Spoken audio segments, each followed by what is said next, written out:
I call to order the Keystone Heights City Council meeting, Monday, January 11th. It is 4:30. If you all would please, we're going to rise for the invocation being given by Pastor Stanley, and then we're going to ask retired Staff Sergeant Scott Cornegay to come up and lead us in the Pledge of Allegiance. Pastor Stanley? Let's pray. Father, we thank you for the day that you have given us and the blessings you have given us in this day. Father, we thank you for that business that will be going on in these chambers this afternoon. We pray, God, that your hand be on each and every one, and that, Father, you just continue to be with these leaders here in Keystone Heights, and we thank you for them. We thank you for their time. We pray, our Father, that you would guide and direct all they would do, and pray, Father, that you bless the city and the surrounding area. We ask it in Christ's name. Amen. Amen. Mr. Cornegay, will you come to the... Thank you. Before we start, I'd just like to thank the council for inviting me to come be the first veteran to start this, what I hope will become a long and honored tradition here at the Keystone Heights City Council meetings. So join me in the pledge, please. I pledge allegiance to the flag of the United States of America and to the republic for which it stands, one nation, under God, indivisible, with liberty and justice for all. Thank you.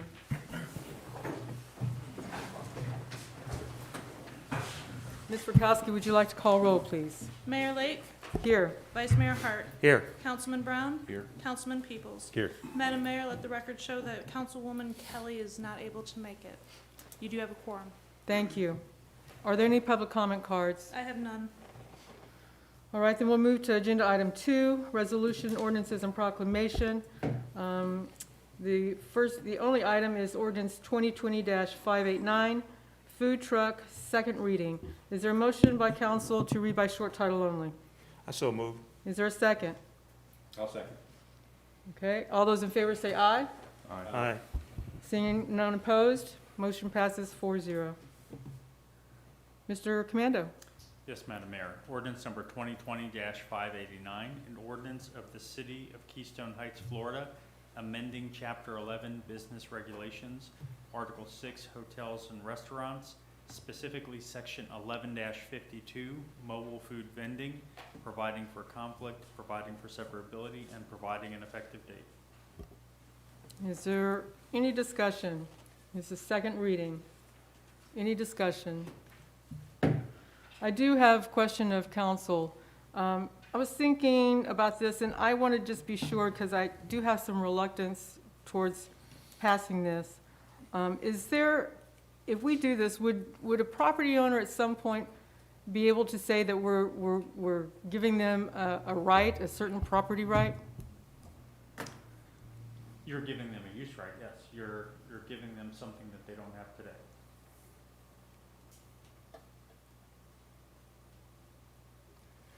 So then by virtue of this conversation, if we found that this ordinance wasn't working out for residents or other business owners around those who are hosting food trucks, and we tried to take it away, would that be problematic? It could be, yes, ma'am. And how could it be problematic? It could be viewed as a taking based on the rezone, depending on how the future ordinance may look, to take away that right. Okay. Could I ask council a question? Would this be classified as a conditional right, because we do have to have a use by exception hearing and look at the situation on the ground at the time? So this is not an absolute right. Is that a correct summary? It's not, yes, you're correct in that it's not permitted by right. However, generally under Florida law, the way the laws are written, when you have a special use permit, if you outline the criteria, Right. at the point where all the criteria is met, it in essence backs the council into a corner where there's less discretion to deny if all those conditions are. But we can set the reasonable criteria that has to be met, correct? Yes. Okay, thank you. All right, any other discussion? I'll reiterate the same as what I've done in the past. Is a couple years ago when we did all this rezoning and come up with having food trucks and vendors like that in a more open space, I would say, like at the beach behind City Hall, I just, with everything going downtown, I'm gonna have to stick to my guns. I like how we had it, and I don't wanna see us get in any kind of situation, you know, in the future with what you're just had explained to us, so. Any other discussion? Council, does this have to go to public hearing before we can go further? Before we take a final vote, yes. Okay. Any other discussion before holding a, okay. I'll open a public hearing for this ordinance 2020-589, food truck, second reading. Is there anyone who would like to speak to this ordinance? Anyone? Close the hearing, bring it back to council. What is council's? I move passage of ordinance 2020-589. I'll second. All those in favor say aye. Aye. All those opposed say no. No. No. Motion dies due to a tie. I'm sorry? Motion fails. Motion fails. Thank you. Moving on to presentations. Ms. Katz, are you ready to present?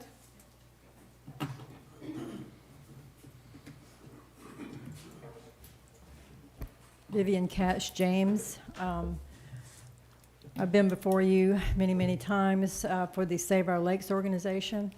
I'm here now for another purpose that's really kind of I won't call it an add-on, I'll call it just a growth from that organization.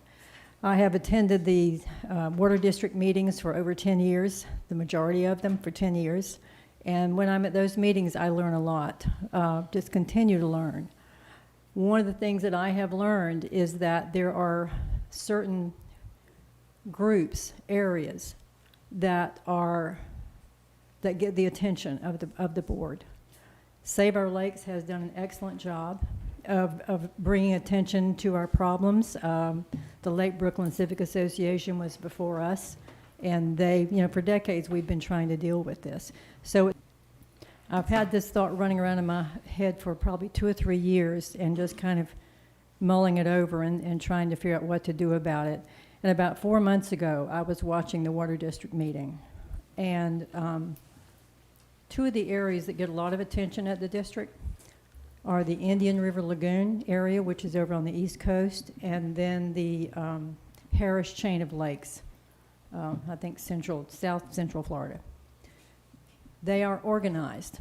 In this presentation about 4 months ago, the gentleman commented as he was putting the introduction PowerPoint on the board, introduced himself. He said, our community for decades struggled to get things done. And he said, we finally organized and we brought people together. And so now we're here getting things done. And so on this PowerPoint, on the introduction page, he's showing all of these logos of different entities, city, county, companies, you name it, they're on there. They're supporting this effort. So in the last go-around, they asked for $25 million to get projects done. That is above Solo's pay grade. Okay, so this is what brought me to you now, all right?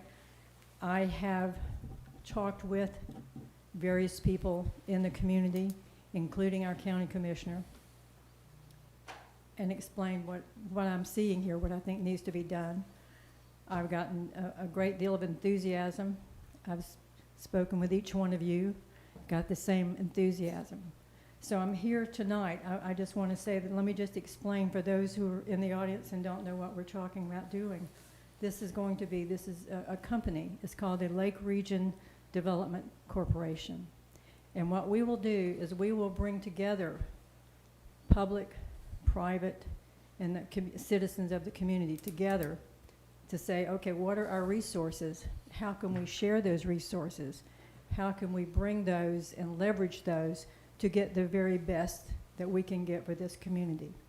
This is extremely important now. Probably perhaps if this had been done 20 years ago, we would already be ahead of the game. But it wasn't. So where we are now is we're getting Black Creek. Black Creek is expected to start construction in late summer. It should be well underway and probably completed by the end of 2022. So our company, this company, will basically do that effort for you. It will come to you. It will come to the county, seek funding. It will reach out to, I'm just going to use names here, nobody that I've talked to as far as these other companies, but we have sand mines in the area, Vulcan, we have Chemours, we have CCUA, we have Clay Electric, and so on and so on, okay? And we have Save Our Lakes, okay? So we all need to come together, and this is what this company will do. And so what I'm asking now is for, and let me back up, I've spoken to each one of you and explained to you what this is. And I ask you then, are you in favor of this? And will you fund it? And I said, I'm coming to you and I'm going to ask you for that funding now. So I would like a motion from one of the council for $50,000 to start the funding on this company. Madam Mayor, I'm prepared to make that motion, but I'd like to say a couple words. This community is growing, and we want to have, I don't want to say control of what the growth is going to be, but in a way, yes. We want to, as a council, we come and go. And been doing this for a while, and I agree with you, Vivian. If we'd have done this 20 years ago, where would Keystone be at right now? Right. I mean, we've got so much going on in this community and outside the city limits. And one of the things that everybody has ever said on this dais, has ever said as long as I can remember, is annexation. This city doesn't have that carrot for an annexation. That's my opinion. But I feel personally that if we had this organization and we support this organization, that could be our carrot down the road for what they might be able to do in order for the water is just probably one thing. Right. And Exactly. but that one thing is a big thing. Our pavilion is beautiful, and I look forward to seeing people down there using it. I look forward to the kayaks coming and being able to get out there. But this time I'm prepared to make that motion that this city gets behind this organization and that we help fund it with a nest egg of $50,000. And knowing that when, like Save Our Lakes has come before us, and then they've gone, and we started the ball rolling, basically, right here in this chamber. And when they go to Green Cove, Commissioner, She's not watching me now. the ball rolls, starts here, and it rolls to Green Cove for our commissioners. Right. And they've always been good to get on play games, but to get on and play the game with us to get this, these things done. So I make a motion, we find the money of $50,000 to get this thing going. I will second that motion. All And right. Madam Mayor, I'm sorry. Just because your agenda doesn't say anything about money or a motion, I would caution you to put it on a future agenda in case somebody wants to make public comment about that type of expenditure. And I think that's good advice. It's not like we're not going to Okay. give you the money, but it would be in proper position. And I'm sorry, don't interpret what I'm saying as any Yeah. type of objection, it's just, Well, that's what we got you here for. Yeah, well, I'll Keep withdraw us my out of second. trouble. So if you want to come back in 2 weeks, because our next meeting is 2 weeks, we'll have it as new business, and we can vote on it then. And I do have a question, because there's only $40,000 in that account. We're going to find the 50, but I would like to hear from staff, what are you going to do to fund, the lake debris and stuff? I mean, you're going to need money for the rest of this fiscal year to still keep the lake clean. So where's that money gonna come from? If you could bring that back, plus how you plan to fund the 50,000 and from what budgets, I think that would be good. Okay, and so that, there's been conversation, there's been a little conversation, and I think, Madam Mayor, I did share with you that through some of the labor costs, we did have a $50,000 that was built into the city staff for consulting fees, grant writing, things of that nature. And the conversations with Ms. Vivian, what her goal is, we could utilize those funds as part of this, because it's going to be, as I understand, the partnership between the city and the Lake Region Development Corporation. And then for full disclosure, I have asked for a seat on that board so that we can oversee and protect city funds as well.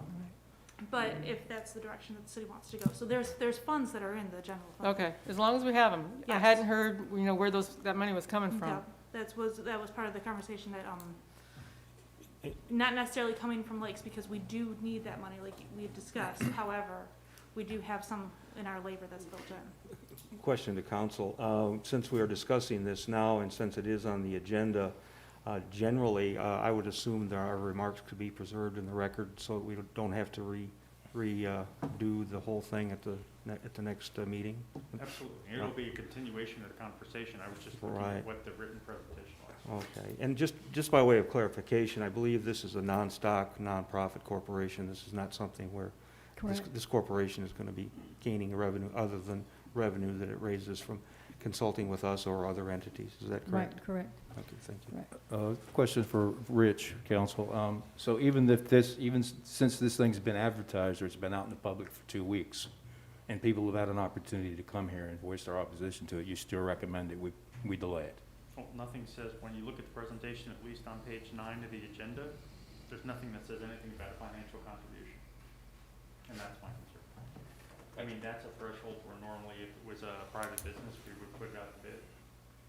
So at a minimum, I think we should make sure that somebody from the public, maybe there won't be, there will probably be support that'll come forward. Thank you. Okay, I so, need to read. no, I think we just need to direct staff to make sure that it's under new business for our February meeting. That's in 2 weeks. But understand, you have 5 votes up here. I That's have it. what? 5 votes. You have 5 votes up here, Okay, okay? okay. All right. Any other questions or comments that I need to address? Just a comment that, to amplify a little bit the need for what you are proposing. You've got the perfect storm with the outer beltway, that's going to be done. You've got the water coming in. You've got the county, at the county level, the TDC has done some extensive studies as to where the tourists come from and what they're looking for. What they're looking for is what we will have here. So they're going to come. And I don't know if there's any credence to this. Betsy, I'm not going to put you on the spot, but I just read a little story about a proposed sports complex at Highway 16 and 21. I don't know anything about it. I don't know anything. Would you like for me to speak on that? would you? Madam Mayor, would that be all right? Is everyone okay? Yes. Because that fits into this. It's relevant to our discussion, I think. Welcome. Madam Mayor, thank you. I'm Betsy Condon. I'm District 4 County Commissioner for Clay County. And we are considering 2 different park locations. The county received a grant from the state. The governor did not veto it because it had matching funds with it. So there are 2 proposed park locations. Actually, I believe that there are some works to try to get both locations. One of those locations is at the 1621 development. It's currently owned by the 1621 Development Corporation. It's just north of State Road 16 on State Road 21, kind of off to the right-hand side if you're going north in Middleburg. It would be a partnership with not Florida Forever, the Land Trust, North Florida Land Trust. Thank you, Dan. And that the county would have a small piece of that. I forget how many acres, and then the Land Trust would have a large piece of property that could have walking trails and things like that. It would have sports fields, lighting we're not sure about yet, restrooms, and a walking trail. There's the requirements. And they're working with Camp Landing on some of the things for buffers to ensure that it protects the buffer of that zone. That, apparently that's the fly zone for Camp Landing. So that is on the, consideration, and we were supposed to have voted on it last Tuesday, and the North Florida Land Trust had some legal things they were still working out with Camp Landing, and so that's why it got pushed. So I believe we will see it on our January 26th agenda, but I'm not positive. The other location is south of Green Cove, Betsy, and it's It is. heavily would require a lot of fill. Is that That's is that what the mostly article said? wetlands. Not all wetlands, it's Yeah. right beside, the city of Green Cove currently has it, it's part of the community's trust. They were given the land as part of the Florida Communities Trust or something like that. It has a lot of requirements of what you put in there, things like an Olympic-sized swimming pool, shuffleboard, a skate park, all kinds of different recreational activities, but it borders the old Gustafson bottling plant on the south side. It's in that area where they're gonna build that new Governor's Park. It's not a bad location, and currently the county doesn't have a park in the city of Green Cove or in the Green Cove Springs area. But of course, we like the proximity of a more central Yeah. park to use. And in addition, the county is putting the gun range off of 215, which is just a little bit north and west of where this location is.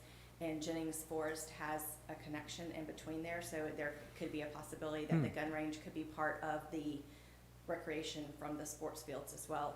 And this is really to hopefully draw more tourism into the area as well as have it for our residents. Thank you. Thank you, Betsy. Appreciate that. Ms. Katz, did you want to share anything else?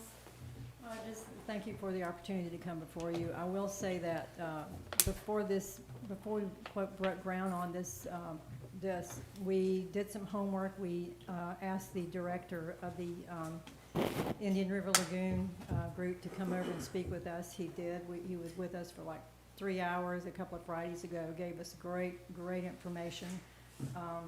So I hope that I have everybody's support, and I will be glad to come back in 2 weeks and answer any questions. Get your money. All right, thank you. You're welcome. Thank you. Okay, so we move to item 4, consent agenda. We're approving minutes of November and December, as well as the financials for October and November. Is there a motion to pass the consent agenda? I'll make a motion. Second. All those in favor say aye. Aye. Any opposed? Seeing none, motion passes 4-0.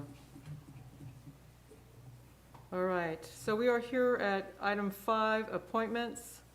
The first item are appointments to the Growth Management Committee. And since most of these were referred to by Vice Mayor Hart, I'm going to let you take lead, Mr. Hart. All right, thank you, Madam Mayor. You have the resumes and the applications in your folder, but just to briefly back up, what I was looking for is at least the nominal head of the Growth Management Committee were younger people that have a vested interest in the community and have a diverse background as far as education and experience. And just to summarize the people, and some of them are in the room right now. Keith Hatch, I think we all know Keith. He's a realtor. Keith, you want to raise your hand? He's There you he's go. a pastor at Community Church. He's in the praise band. Last but not least, he's Santa Claus. And what I didn't know until very recently is Keith's a CPA. So he has an accounting background. And of course, he's very active in the community with the Kiwanis Club. Debbie Beals, Todd's wife, she's a realtor. She's very active in Kiwanis. Belongs to the Business Association. She belongs to Solo. And along with Todd, they are property owners in the city, as we discussed earlier. Carrie Collins has an MBA. She also has a law degree. She's a practicing attorney. She went to Keystone Heights School, so she's familiar with the area, very familiar. She currently serves on the Heritage Commission, and she is a board member of the Friends of Keystone Heights Corporation. So she has a very good background. The last application came from Vivian Katz. Thank you, Vivian. And we all know Vivian and her contributions to the community and her activities. And I don't know if I can move these folks as a group. I think I can. And I don't think there's any restriction on adding more. I didn't find any ordinance that said 5. Planning and zoning requires 5. But I think we could, if we needed to, we could add more people if we wanted to. But I think 5's a good working number, counting myself. So if it's not out of order, I would move approval of those 4 people. Is there a second? Second. And just, from my perspective, I thank each and every one of you who applied.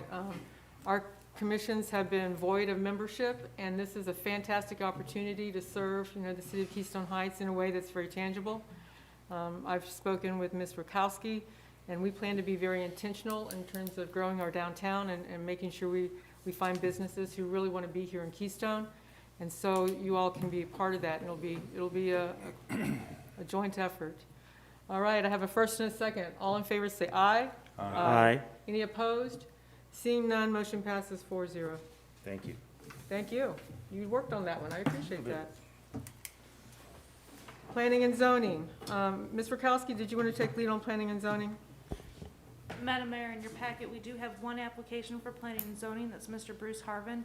The Planning and Zoning Board requires 5, and so we'll be keeping that advertisement out until we fill the other 4 seats if you choose to appoint him tonight. Okay. And is there a motion or I'll any? make a motion that we accept Bruce Harvin on the Planning and Zoning Board. I'll Is there- second that. Thank you. All those in favor say aye. Aye. Any opposed? Seeing none, motion passes 4-0. All right. Ms. Rakowski, we're at item number 6, the CARES update. The CARES Act update tonight is very brief. We are awaiting our final reimbursements from the county. We have successfully spent $836,000 in the course of 4 months. With that being said, we've done a fantastic job, I think, with the pavilion renovation to a food distribution site. We'll talk a little bit later on about continuing beach renovations. We've moved all of our facilities to a cleaner air system, filtration system. We also have touchless faucets in our restrooms at our facilities.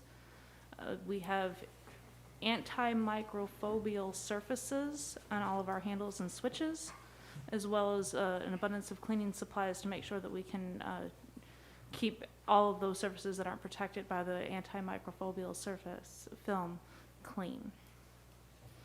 And then all of our IT upgrades have been supplied by the CARES Act as well. It's fantastic. Any comments to staff about the CARES Act update? Okay. Item 7, we're under old business. Item A is rails to trails, interlocal agreement with Clay County. Ms. Rakowski? In your packet tonight is an interlocal agreement between the City of Keystone Heights and Clay County regarding the $46,000. That was the county's portion of the RTP grant or match. And so I'm asking for approval tonight so we can go ahead and start submitting requests for reimbursements. Are any questions of staff about the interlocal agreement? Mr. Commando, are you happy with the agreement? Yes, Madam Mayor. The only question I had was, is this already approved by the county or? Yes. Okay, so it's been approved by the county. Is there a motion? I'll make a motion. Is there a second? I'll second. Thank you. All those in favor say aye. Aye. Any opposed? Seeing none, motion passes 4-0. We are at item B, 2020-2021 updated roadway update, a bid and tabulation award. Ms. Rakowski? Yes, Madam Mayor, in your packets tonight is the results of the bid opening for 2020-2021 right-of-way improvement projects. Michael Baker has gone through and evaluated all the bids. They have recommended award to Earthworks. They came at the lowest and most responsive. Has everyone had a chance to ask questions of staff about this bid?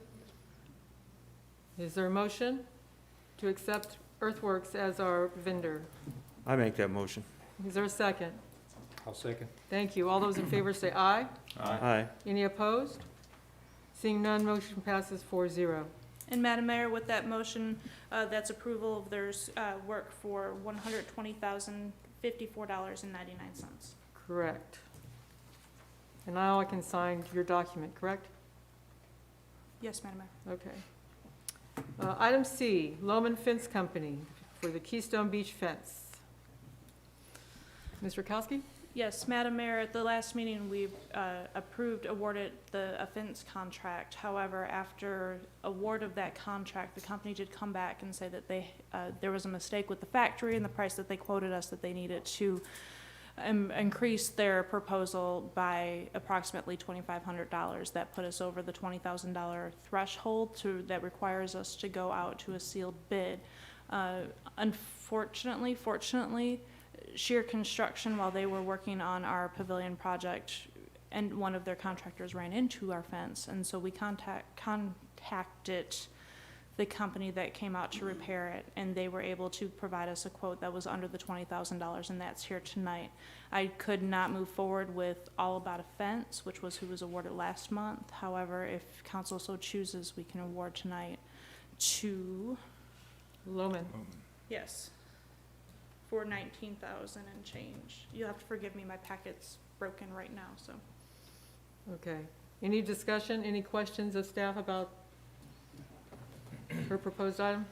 We're still gonna have the same number of gates, drive-through gates, the double gates? We're actually gonna be adding gates, walk-through gates for the kayak launch that's gonna be over onto the side. The fence is going to be a 6-foot black fence. All of the other entrances remain the same. In this scope of work, there's 2 bids in front of you tonight, and within this general scope of work is also gonna be taking down the current fence. Staff will be spray painting that fence and then securing that down underneath the pavilion to prevent anybody from crawling underneath there. Oh. Nice. And then we're also looking at utilizing some of that fence at the Peach Street easement. Madam Mayor, I'd like to make a motion, we go forward with this. With everything that's been done down there, this fence is gonna make it, give it that much more bam, It is. so. Is there a second? I'll second it. All those in favor say aye.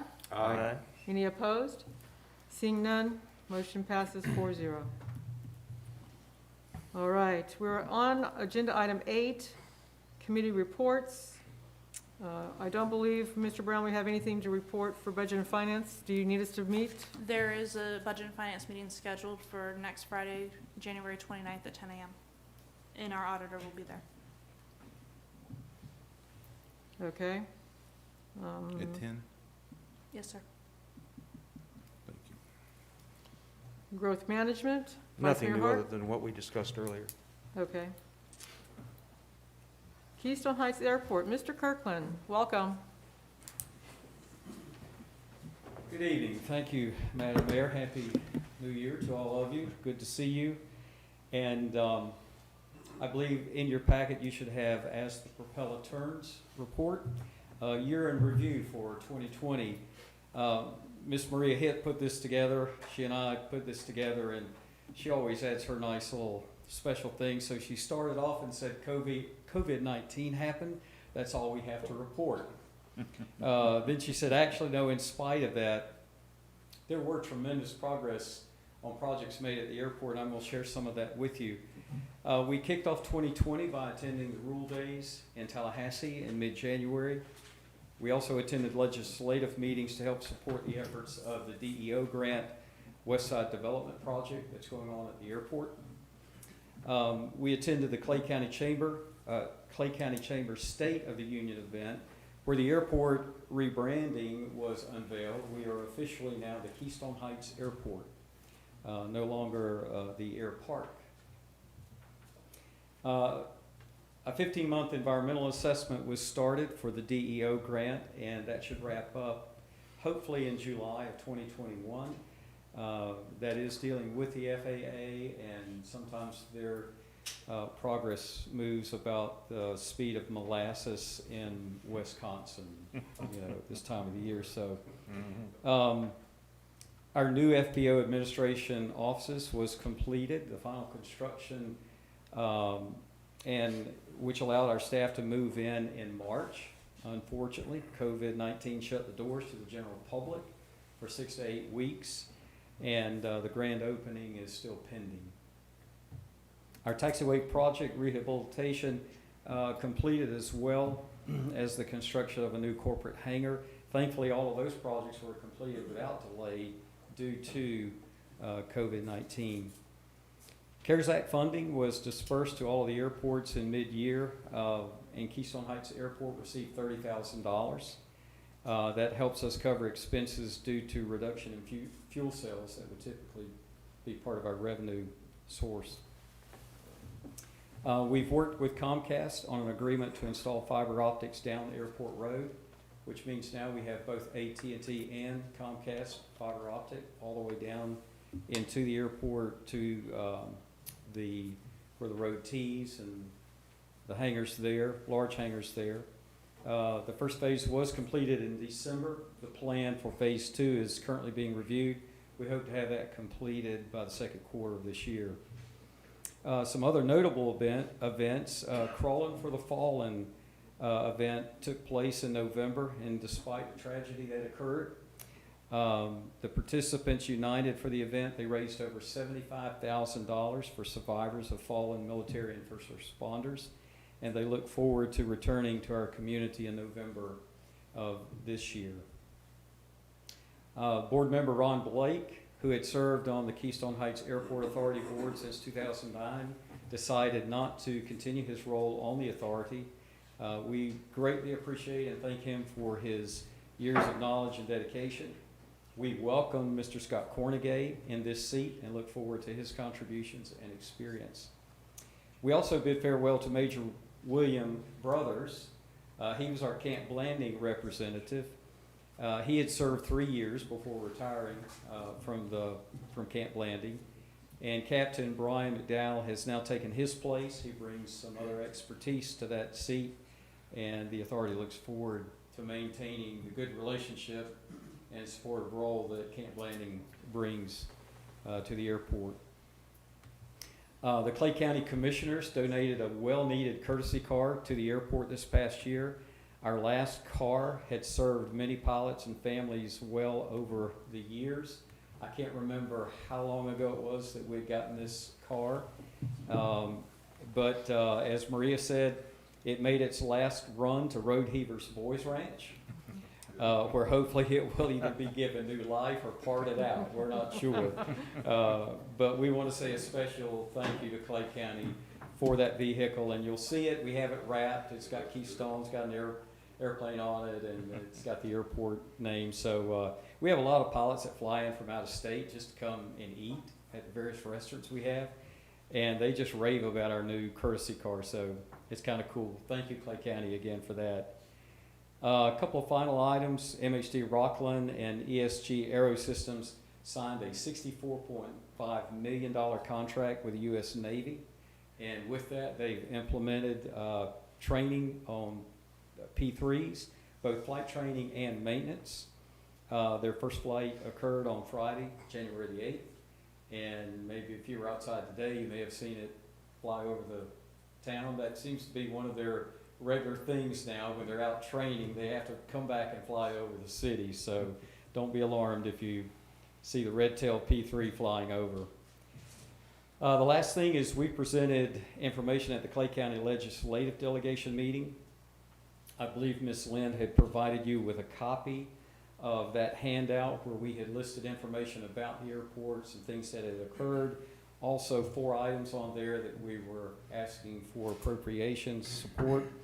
And just as an update, Maria and I met with Ms. Lind and filled out the documentations for that appropriations request for water and treatment facilities. We've been working with Jeremy with CCUA to come up with those numbers, and so we've included that in that documentation. The very last thing, I promise this is the last, the Airport Authority and staff want to express a special thanks to Lynn, to you, the City Council, and staff for the funding and all of the technical support that you've provided throughout this COVID-19 minefield. Without Lynn's knowledge, we wouldn't have been able to get the proper equipment in place to allow our board meetings to occur as required, the virtual meetings. It has certainly been a learning process and comical at times. I don't think any of our meetings have made viral video yet. But anyway, we've made our way through it, and we're so thankful for that technical support in helping us put that together. Thank you, Lynn. We appreciate it. Any questions? Look forward to another good year. All right, we look forward to having a date for the grand opening, so we'll keep you in the loop. Thank you. You got it. Ms. Lynn, do you have anything from planning and zoning? Nothing at this time, Madam Mayor. And Vice Mayor Hart, anything from Heritage? Not at this point, though. The Heritage Commission, I believe, is meeting this Monday. They are going to take a tour of the pavilion. They're Oh, looking forward to excellent. it. Yes. Mhm. Yeah. And I understand that you're responsible for the sign, designing the sign that's gonna go in the building? The Heritage Commission is responsible for the The- sign. I don't know that Vice Mayor Hart. No, I'm not on that commission. I've Oh, got I'm my sorry. hands full. It But, was your wife. but my comment would be that it should be date appropriate. Something from the 20s with a font that would match the history of the pavilion. Awesome. All right, on to new business. Agenda item 9A, Keystone Beach workshop date. Do you have a suggestion, Ms. Rakowski? That is going to be entirely up to the council. I would ask that it's probably earlier during the day because we are going to have a hefty conversation as far as policies, rental agreements, as well as additional improvements to the Keystone Beach. We are kind of back to back in meetings right now. We have one next week for budget and finance, and then we're rolling right into a council, a CRA and a council meeting on the 1st. So I would suggest maybe on the 4th.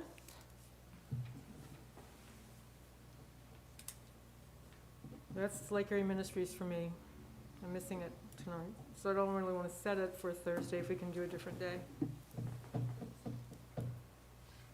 And again, so if the 4th wouldn't work, if, maybe starting at 3 on. As long as it's before 4:30.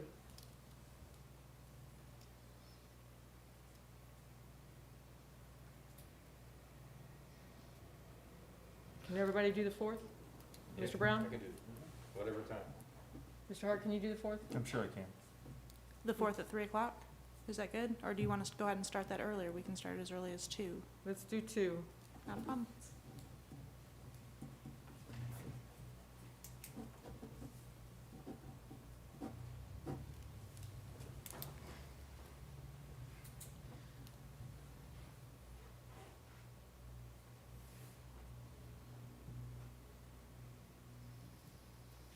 Okay, so we have a date. All right, item B, appropriation requests. This is just a formality since we've heard those requests. Yes, Yes. Madam Mayor, so in your packets are listed 3 items that we were going to go to, ask for appropriations request for the 22 million for the Keystone Heights Airport Water Sewer Project, 3 million for the Keystone Heights hangar, which I believe that, has been since decided to go to, through Space Florida for that ask for the hangars. And then also approximately $2 million for our mast arms at State Road, on State Road. And so that applications were due by the 19th. We did submit 2 of those 3, the water sewer project and our mast arms. Excellent. Is there a motion to approve that request? I hope so. Is there a second? Second. All those in favor say aye. Aye. Any opposed? Seeing none, motion passes 4-0. And Ms. Rakowski, who would you like to present item C? You or Mr. Commando? I'll let Mr. Commando do it. Thanks. Item C is an idea that is used often in other kind of government agencies in order to help with budgeting and carry forward on kind of what your liabilities are. And it allows an employee who has, under the criteria, who's worked after a certain amount of time to be able to buy out a certain portion of their vacation pay. If the council approves, you just need a motion and vote. So, and this is, you know, with longtime employees who've been on staff and have accrued vacation, they started accruing at a lower rate, and then when they take it, they're being paid at a higher rate. And so, Mr. Commando, if you could explain how that benefits the city to allow them to buy back those 40 hours because of its cost effectiveness. Well, I mean, as you just described, what happens is you're able to pay them at their current rate for some of that vacation time, as well as the idea of, again, it just decreases the amount of liability that you carry forward on your budget every year. And Madam Mayor, if I may add, so this will affect any employee, as written, as proposed to the council today, will affect any employee who's been here for more than 5 years. That's when our accrual rate jumps within our personnel policy. What we find is because we are such a small community that we start accruing that vacation in a rate to where we're taking it because we have it on the books versus really needing to take a vacation, and that's not something that I want necessarily to take away from the employees, given that opportunity, but giving them the opportunity to sell it back to the city, and then we still benefit from them being here. Any questions? Not Like a really a Christmas question, bonus. I'm sorry. Like a Christmas bonus, if you want to take it in November, you can get it and use it for Christmas. Well, and as it's proposed to you today, it's once per fiscal year per employee who's been here. And this also affects myself, and for that same reason, I can take vacation for the sake of taking vacation, or I can sell it back and be here. What about a possible public policy or employment policy of encouraging employees to take vacations? Because when they take a vacation, they get a little time off, they come back fresh, perhaps with a more willingness to dive right in, tackle tough cases. In other words, it's a policy question that I'm raising. Well, I know from working with Lynn these past 4 months, I mean, the project she's had on her plate, I mean, she really didn't want to take the time off. But she had to, because she was going to, if she didn't use them, she was going to lose them. Yeah. So it made more sense in our discussions to say, well, what's an alternate plan? And Mr. Commando and Ms. Rakowski had talked about it a little bit because she was having to take the vacation. She would have preferred, to have stayed here and just been paid for that time.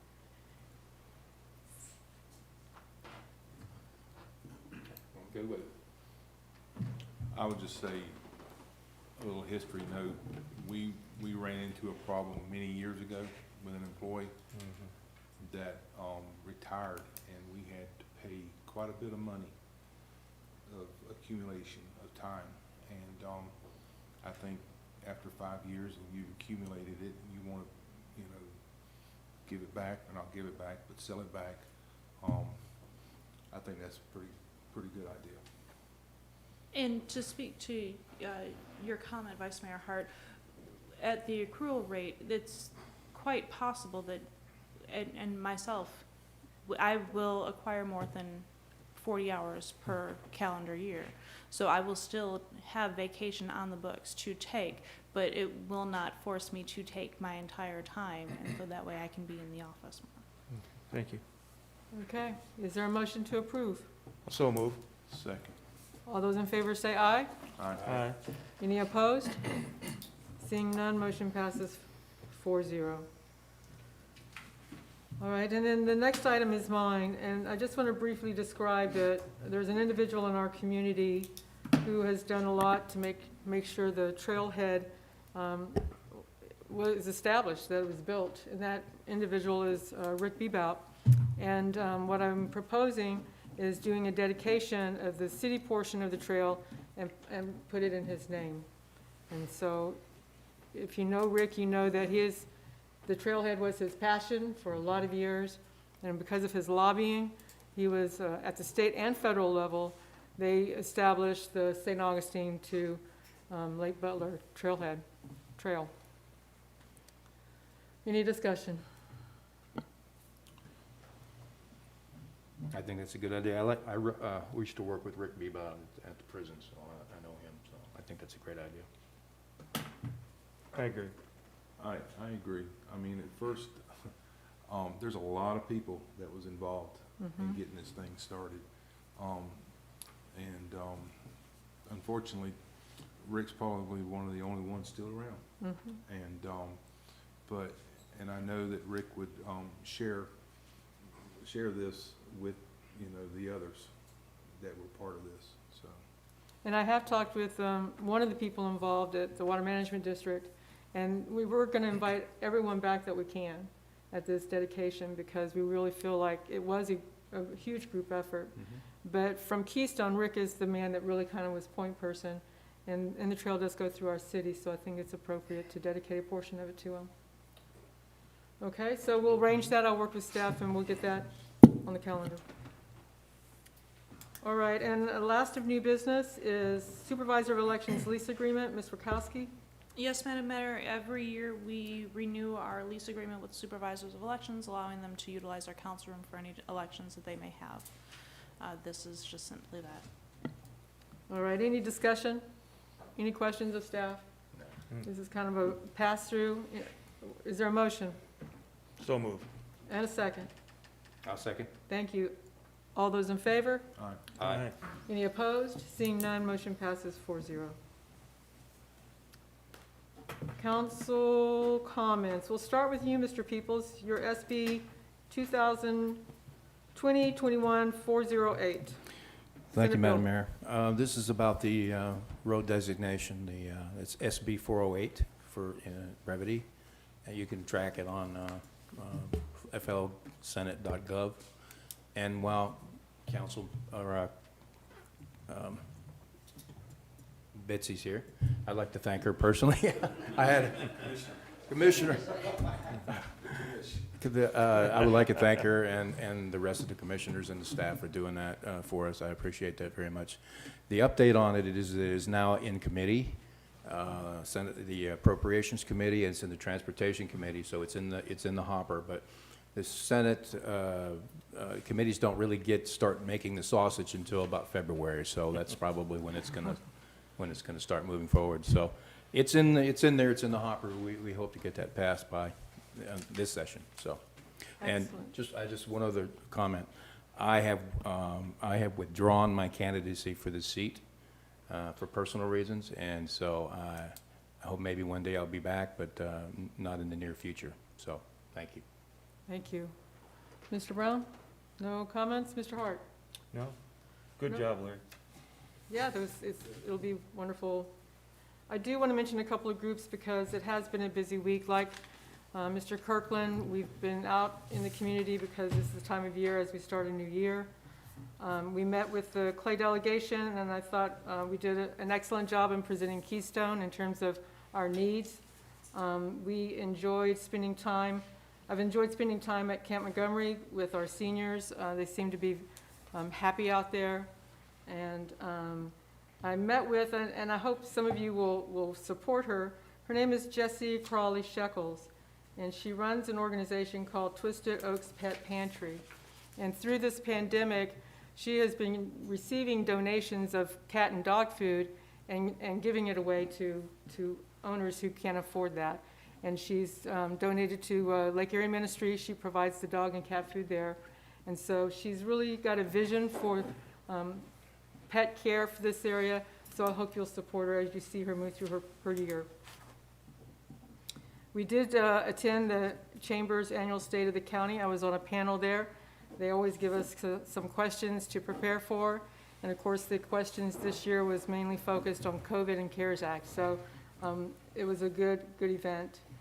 Attended Friends of Keystone Heights. We are applying for a Clay Electric grant to the tune of $15,000 to purchase band equipment, right? Band instruments. And so we're almost finished with that grant application, and we'll be submitting that. The Keystone Safety Net Alliance, we discussed affordable housing. You may hear about that going forward. This weekend at Camp Montgomery, the mission continues. We'll be working at Williams Lodge. So if you want to go thank a vet, head on out to Camp Montgomery this weekend, where they'll be working on replacing the floors and painting the lodge. And it's a stunning location. If you haven't been out there in a long time, it's a really pretty camp. And then I'd like to personally thank Lake Erie Ministries for hiring Tanya Dennis. Through a grant, we've been able to hire her as a coordinator, and she's the perfect person for the job. I'm so happy that she's going to be a consistent presence in the lives of people that she's serving. And that's it. So back to City Manager. Your turn. I have a little bit of a lengthy report this time around. I apologize. I've been speaking to various organizations throughout the community, and I call it the tour of the city. We've had a lot of things happen over the past couple of months, and I just wanted to give you a quick snapshot of some of the things that you as a council has been able to accomplish. So we'll start off at Sunrise Park, We'll be installing our last 2 powered picnic tables out there over the course of the next couple of weeks. Our pickleball court, we've taken delivery on all of those pieces, and they'll be installed tomorrow. We are working with some members of the community to do a ribbon cutting ceremony February 2nd at 10 a.m. It's going to be a quick come out and play some pickleball.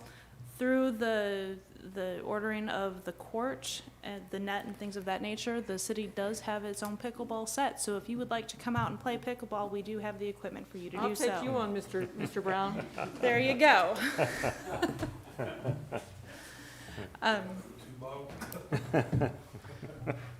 Over the past couple of months, Public Works has been working to restore the restrooms out there. This is something that we've continued on under from Mr. Cornegay's direction, that those will be open after the 2nd as well.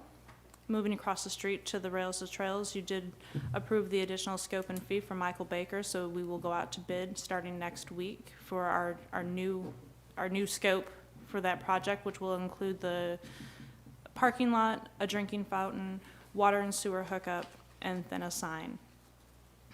You will, if you've walked the trail, you'll notice that we do have some posts out there on the trail. It stretches about a half a mile. It starts at our trailhead and ends up, finishes off right at Clay Electric across the street.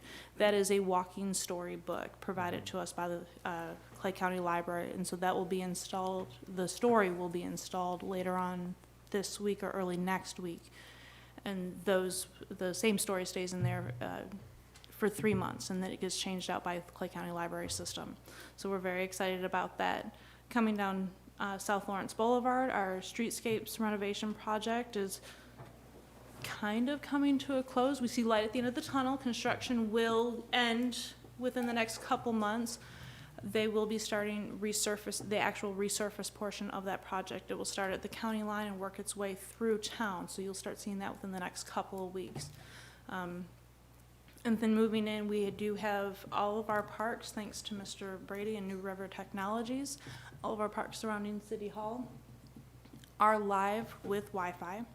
We do have our powered picnic tables, which are working.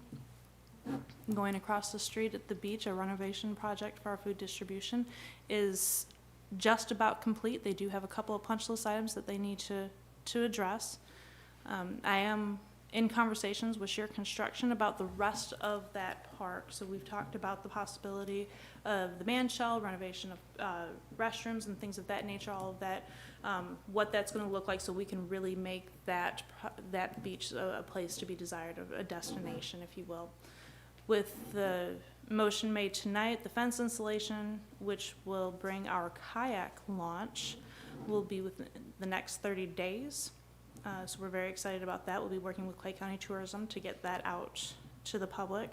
And then we've got some things going on there as possible kayak rentals and things of that nature. And that's pretty much it in a nutshell for the parks renovations, things that we've got going on.